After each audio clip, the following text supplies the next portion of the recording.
shareholders to vote on. And we would do this at Trillium 20 or 30 times a year. We'd put things on the ballot for other shareholders to vote on to get companies to clean up their act and a whole range of issues, including on climate change. So, we did one at a company called Range Resources where they were leaking methane into the atmosphere. We went to them and we said, look, you've got to use better technology to stop these methane leaks. Not only is it bad for the environment, because methane is a much more powerful greenhouse gas than carbon even, but you're also losing money for your shareholders, us, because that's just money floating away into the air, right? And we went down to Range Resources, we did this proposal. Range Resources was not happy to have me there, and they actually hired private security. This was in Fort Worth, Texas. They hired private security to follow me around town.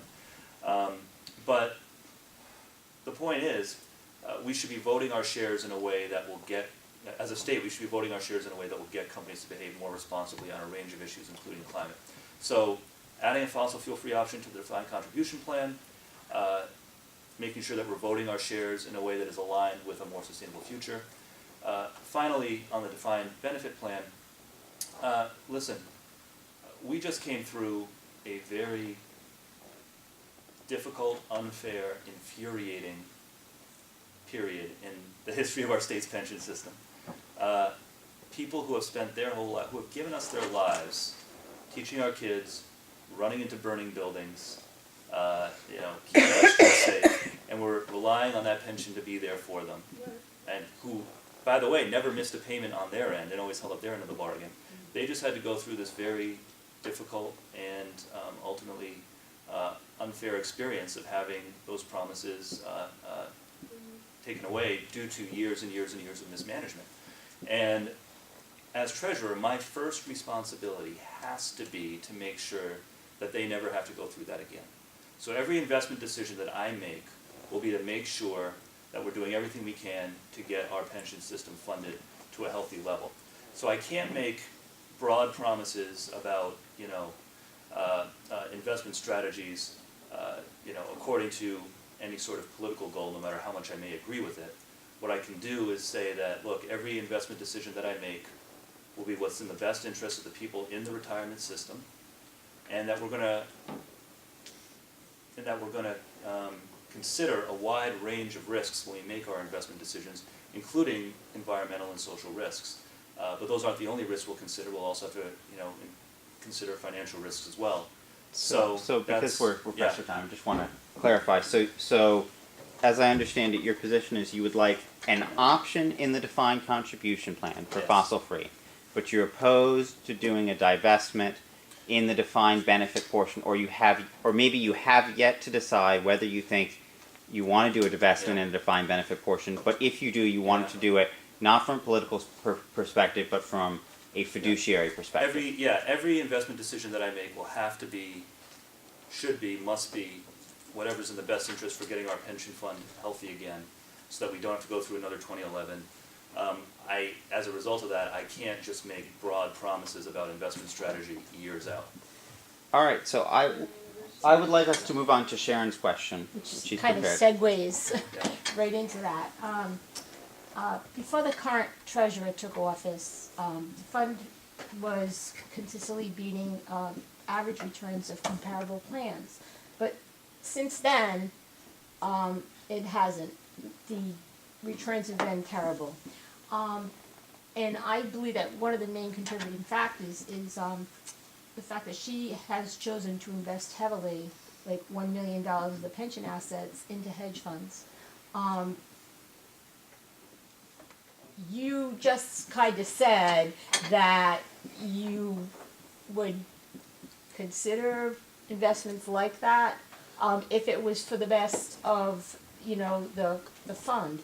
But I actually was talking to another candidate who was running, Mr. Caprio, I'll just say his name, and he, as you know, proposed cutting back on hedge fund fees and partially reinstating the COLAs. Now, I'm a retiree. I guess I should put that out there. I'm a retired state nurse.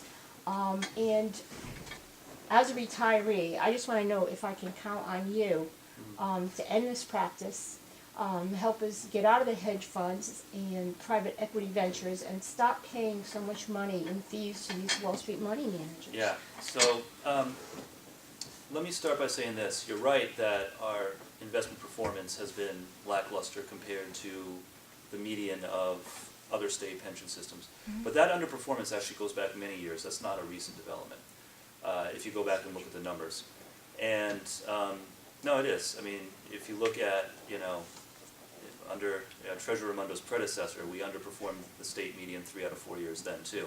And so this underperformance has gone back a long time. Now, it's true that the shift into hedge funds is a recent strategy. So let me talk about, about hedge funds and private equity funds. There's two big problems with them. The first problem is the fees, which you noted. The fees typically are what's called a 2 and 20 structure, where they charge 2% every year and then 20% of whatever profit is made. The second problem is that the transparency is often lacking. And in some cases, they ask for contracts that stipulate that you can't show what's in the contract. Unacceptable, completely unacceptable. So again, going back to my original point that every investment decision I make will be what's in the best interest for the health of the pension system. I'm not going to make broad statements and say, yes, we should have hedge funds, no, we should never have a hedge fund. We should do whatever will get us the best return after fees. But I do think that we can do better. And I think we can do better in a few ways. Number one, on the fees. Big states like California and New York pay much lower fees on all kinds of funds, not just hedge funds, but all kinds. What I'd like to do is get together with other small states, increase our bargaining power by negotiating as a unit to bring fees down, not just on hedge funds, but on all kinds of funds and all kinds of services. Other small states can't like paying these high fees either, right? On transparency, we have to draw a very strong line and say, look, there is a certain amount of transparency that no matter what, no matter how good you are, no matter how much money you say you're going to make us, has to be met. We have to know how much money's going in, how much is coming out, what the fees are, what your basic strategy is. We have to know, the terms of the contract, no more secret contracts, right? And if we don't get that, then we have to be prepared to walk away, no matter what. The last thing I'll say about investment strategy is, look, the financial markets are a very complicated, very uncertain place right now, right? We're in unprecedented times for a lot of reasons. The Fed's policy, which is relatively unprecedented, other things. It's very important to have someone in the role who has investment experience and has a track record of producing strong returns. I have that. At Trillium, we did outperform our benchmark most years. We have done that for a long time.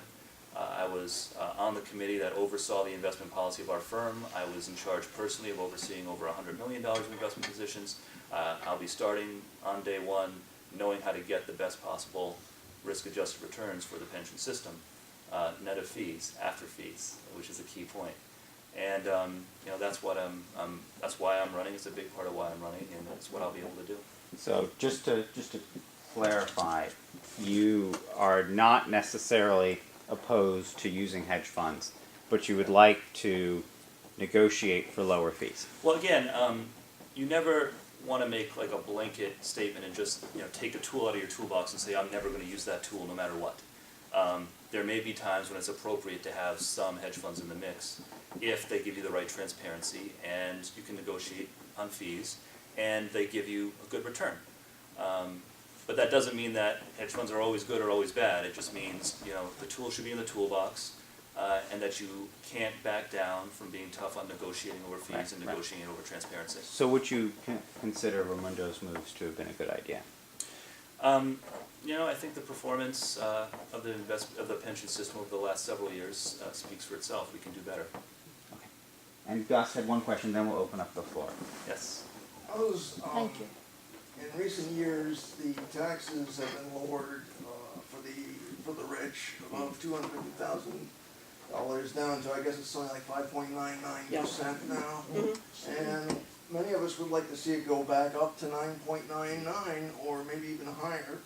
And we'd like to know where you stand on that. Yeah, I usually, so when I give my full stump speech, I usually talk about the fact that for too long in Rhode Island, we've relied on this let's make a deal approach to economic development, where, you know, the people at the State House, the folks at the State House seem to think that if we find, you know, those special companies or those special people and we give them a special deal that no one else gets, that that's going to be what saves us. We're always looking for that silver bullet, you know, and clearly it hasn't worked. And one of the results of that is we have a tax code in Rhode Island that looks like Swiss cheese. It's full of hundreds of loopholes and exceptions and all kinds of special deals that have been worked in. I give Teresa Tanzi a lot of credit for bringing this to light and saying, you know, all these loopholes and deductions, yeah, maybe some of them are working, but a lot of them we don't know whether they're working or not. And what we've got to do is, you know, make sure they, you know, the ones that aren't working are eliminated, because that's revenue that, you know, we could be getting as a state, or you know, using to, you know, relieve taxes in other areas like the property taxes or whatever. So yeah, I would be fine with a more progressive income tax, but I'd like to see it in the context of a broader tax reform, because our tax structure is out of whack in a lot of areas. It's out of whack with the number of loopholes and exceptions that we have. You know, there are other areas where you know, we're probably too high, and I look at the property taxes, especially in our urban core, as being an area where it really has become overly burdensome. So, you know, I'd like to see us have a more progressive income tax, but in the context of a broader tax reform, I would say. Does that mean that if you don't find, the only condition that would allow you a more progressive tax would be, getting my logic confused. If you don't find a lot of loopholes, then you will go for a more progressive tax, or the other way around, or not? No, all I'm saying, look, I support a progressive income tax. All I'm saying is that it's not the only problem with our tax system. There are others that need to be addressed. Right. And I don't think it's, and I don't think, you know, they have a way in the State House of like addressing each part of the tax system sort of in isolation, and I don't think that's necessarily a healthy way of making policy. I think you have to look at the whole. That's all I'm saying. So you would support Representative Valencia's bill to return the top rate to 9.9%? Haven't read the bill, but if that's all it does, then yeah, I think we need a more progressive tax system in the context of a larger tax reform. So Randall had a question. I want to do this question and then one more, because we really have to get out of here very soon. So try and be as brief as possible. Sure. Okay. So quickly, you mentioned some conditions on transparency that other companies and funds would have to meet in order for us to deal with them at all. Are you planning to add to those conditions a condition that voids the contract if any placement fee has been paid to anyone? And in addition, are you prepared to go to the General Assembly to ensure that pensions, that they appropriate enough revenue to fund our future pension obligations, given the average rate of return over the past 10 years, not unrealistic rates of return? So on the first, on the use of placement agents, we should absolutely have a zero tolerance policy for placement agents. I would not, I would not pay any fee to a placement agent under any circumstances, and I think that should be a policy. Right. Well, sorry. I would not accept a fund. Just like I would not accept a fund money, that. You don't pay a fee. I would not accept a fund that we knew was paying a placement fee to, you know, to a middleman. So yeah, absolutely on that. And then I didn't quite understand your second. I was saying not whether you would accept, but whether you would put binding language in the contract that does that. Yeah. And the second one was, will you go to the General Assembly and ask them to appropriate funds sufficient to fund future liabilities for pension, given the average, an assumption of the average rate of return over the last 10 years? Yeah. So you know, one of the things that was most infuriating to me about this whole pension situation was a year had gone by since, you know, the bill was passed, and already, you know, the legislature tried to delay the payment into the pension fund for a year.